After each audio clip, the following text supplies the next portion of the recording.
Windshield time. Going to be a short one.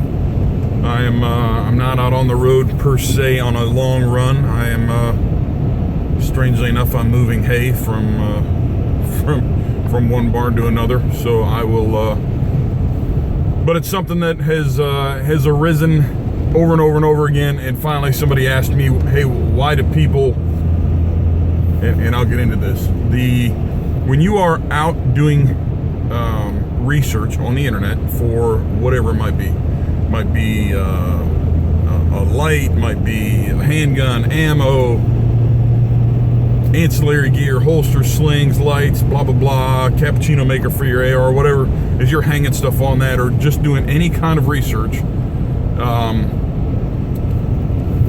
stop and think about it just like you would do research on any other major purchases. You spend your hard-earned money on certain things, like let's say we'll use AR platforms for an example.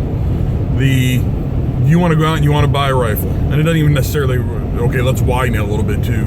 AR platforms of the like Scars,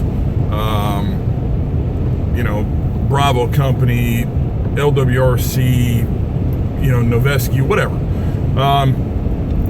You need to formulate your opinion, but here's one thing and it's this phone call that I received the other day, was, hey, I don't understand, this guy is saying this about this item, and I said, hey man, do yourself a favor, check the guy's background, and then do a little more research. Don't just Google it one time and find out, or ask a question on a forum and then take that as a gospel, because it's this certain person got kind of jammed up because he spent a lot of money on something that somebody recommended to him, only to find out that guy really had no background. He was he's a guy who likes to think he has a background, and he has a presence on the internet, and he's got some followers or whatever cult that hangs around him or whatever.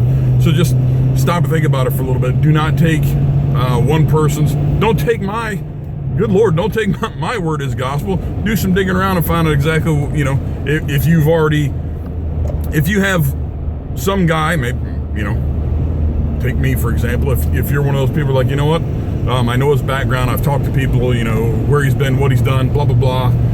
You think my pedigree has some sort of worth in my opinions on stuff that I have used or stuff that I endorse or I'm the ambassador for, then that's fine. But if it's just somebody that you have no idea, do a little bit of research. It sucks that you have to have that second layer of research of, hey, I want to buy this rifle.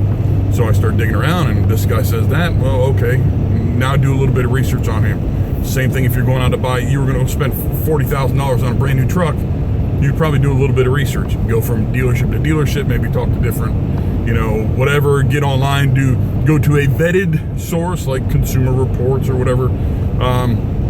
So it annoys me that it happens, but it happens, and it happens more and more where people who really don't have a background in it, or maybe they're just being paid by somebody, which is another aspect. Depends on who's sending checks to them. Depends on what they talk about. And then when the checks stop because whatever that relationship dries up, then guess what? Their opinion of that product is probably going to change. I would like to think that I don't fall into that category. There's a lot of stuff that I have recommended to several people over the years, and it's if my relationship dried up with any of the companies that I do business with, I still would continue to use those products because they're products that I've relied on, and I would continue to go to, just like FN products. Perfect example. I haven't been paid by FN since 2006 when I left them and went to work for the government. But if somebody calls me and says, hey, what do you think about the Scar? And they're going down that road, I'd tell them in a heartbeat, hey, if you have the money and that Scar fits the bill, then by all means do it. 7.62 platform can't beat a Scar Heavy, in my opinion. And I don't get paid for that. It's just, that is my opinion. So you take it for what it's worth. So be mindful of that. Be cautious, if you will. I hate people for me to read or get an email or call or read it on something I'm not even involved in. So-and-so said, that I should buy this because he likes it. Well, maybe he likes it because he's getting a paycheck. So just be mindful of that. It's too bad that the internet is what it is, and you have to do 2 layers of, or sometimes 3 layers of vetting if you just want to go spend $1,000 on a rifle. But it is what it is. I know. Unfortunately, that's the world we live in. Instant gratification, and people are going to Google it, and you're going to get bad information. You're going to spend your money, and then you're going to be upset about it. But be mindful of it. Be mindful. Do your research. At least 1 or 2 layers of it. As usual, if you have any questions, I'm more than happy to fire my opinions off to you if that's something you want to put any kind of weight or value on. But be mindful and be cautious. Train smart, train often. Victory first.